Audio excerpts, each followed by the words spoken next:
আমার প্রিয় নবীজি আমার জানার চাইও বেশি দামি। আমার প্রাণের চেয়েও বেশি দামি। কেন বললাম জানেন? তাহলে এই ঘটনাটা শুনে অবশ্যই আপনার চোখে পানি চলে আসবে।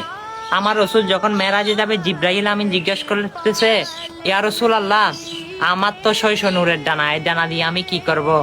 আমি আপনার উম্মত যখন 30,000 বছর রাস্তা দৌড়ে চিরে চিরে জাহান্নামের আগুনে পড়বে, সেই বিছানায় আমি আমার 600 নূরের ডানা বিছিয়ে দিতে চাই। সুবহানাল্লাহ। সেই ফরিয়াদটা আল্লাহর দরবারে রাখবেন। আমার রসুল মেরাজের রাতে সেই ফরিয়াদটা আল্লাহর দরবারে জানালেন। আল্লাহ কবুল করে ফেলেছে। উম্মতে মুহাম্মাদের জন্য জিব্রাইলের ডানার উপর সুয়ার করে সবাই ফুলসিরাত পার হবে। এর মতো সৌভাগ্য আর কি হতে পারে? সুবহানাল্লাহ। আপনার জন্য তো সব বাজেট হিসাব ছাড়া বাজেট। সুবহানাল্লাহ। হ্যাঁ, আপনি শুনেছেন। অবশ্যই ফুলসিরাতের ফুল আপনার জন্য সহজ হবে, আপনার জন্য নিয়ামত হবে, আমার রসুলের জন্য। এই ঘটনাটা তো শুনেছেন, তবু বসে থাকবেন?